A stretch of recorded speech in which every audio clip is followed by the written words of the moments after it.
Thank you. Thanks very much. Good afternoon, everyone. I have a brief presentation. Yeah, okay, great, thanks. The idea was to talk about PPP, and therefore the first question that people ask is, what is PPP? Now, this is a broad framework of what a PPP project typically entails, and I think each of these elements are important. Because if one of these elements is missing, then it is not a PPP, it could be something else. And I think one of the biggest issues that we need to look at and understand, right, the inception is that many a times, non-PPP projects are sought to be passed off as PPP, and that leads to very different kinds of problems.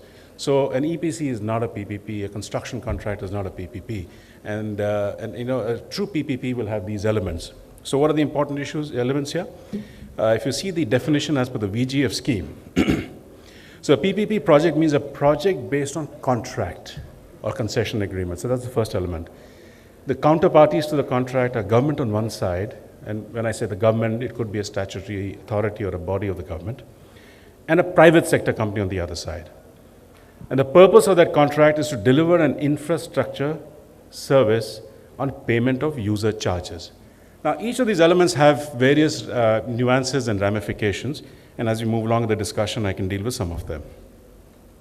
Now, typically in a PPP, the allocation of risks and the certainty on the roles needs to be clearly spelled out.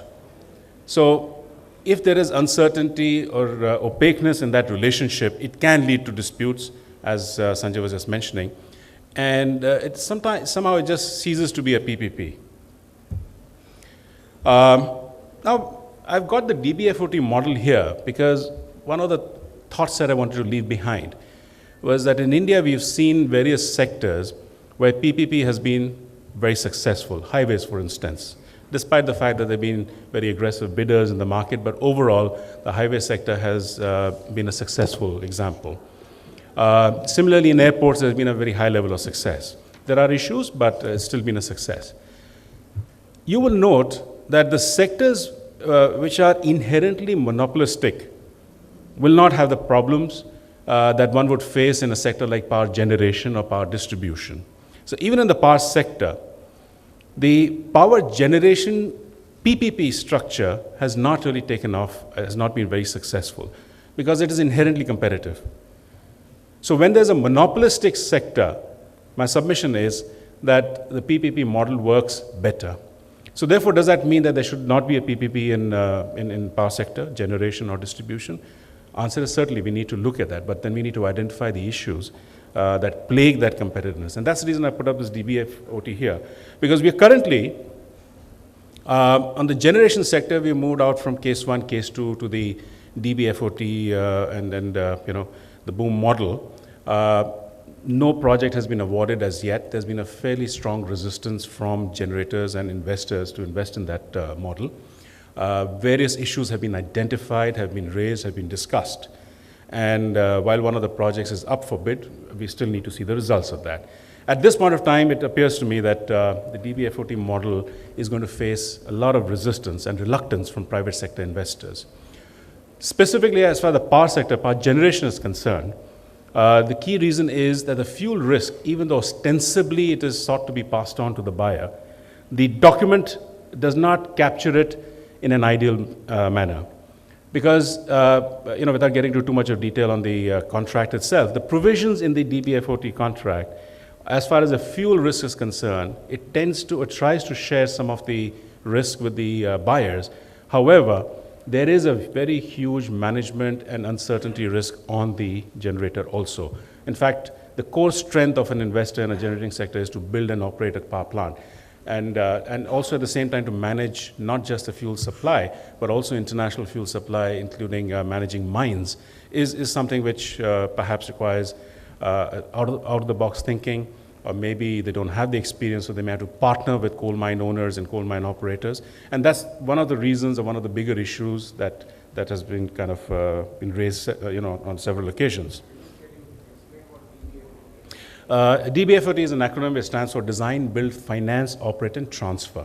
And actually the last letter is important because inherently in a PPP, the asset gets transferred back to the authority at the end of the concession term. So therefore, the private sector investor has to plan his investment in such a way that he gets his returns, including IRRs, during the concession period. That's one of the things which, again, most of the generating companies in India have not liked that idea, because they believe that the asset that they build and own should continue with them, and they should have the flexibility and freedom to refurbish the facility or continue owning the facility even beyond a concession term. Now, I think some of the larger issues, and of course we'll get into more detailed discussion on that, some of the larger issues are that the approach tends to be more like an EPC disguised as a PPP. Now, which means that the level of intrusive control on the private sector investor is very high. And I'm talking about the current model, the way it is in the market.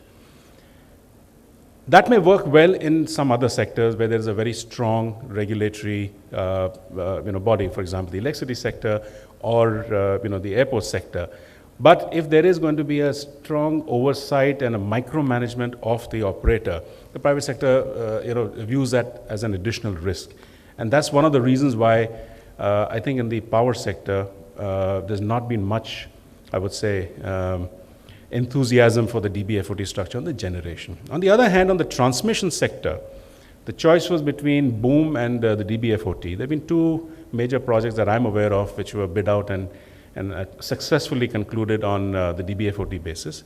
One is in Madhya Pradesh and the other was Jhajjar in Haryana, where it appears that that structure seems to be working reasonably well.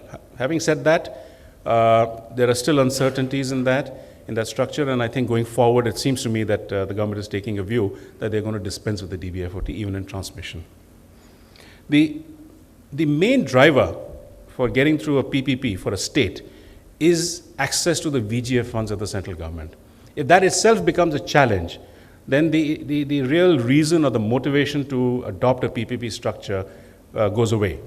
And there are some states where they experimented, they tried a project on DBFOT, found that it was too cumbersome, there was uncertainty in terms of getting the VGF funds, and that led to delays, and ultimately they decided we'd rather just do it ourselves instead of trying to rely on or get access to the central government funds. These are generic, not just specific to the power sector.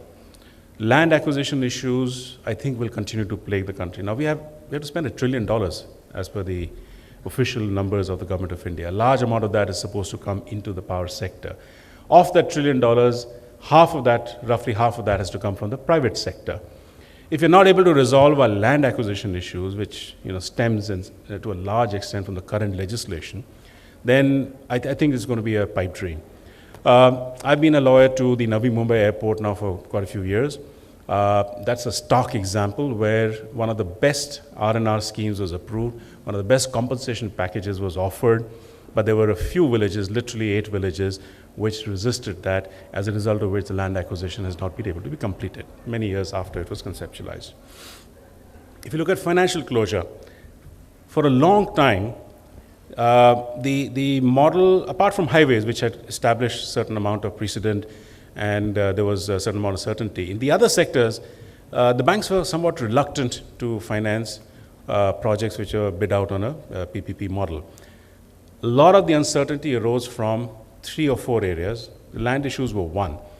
And therefore, while the current model proposes that 80% or more of the land should already be acquired at the time of award of the project, and thereby taking away some of the development risk from the developers, the balance 20% itself caused a problem. So in the Delhi-Gurgaon Expressway, there's a certain amount of land which could not get acquired even after the award of the project. Now that's led to a huge claim by the concessionaire against NHAI. And therefore the banks have started viewing these kinds of issues as larger risks.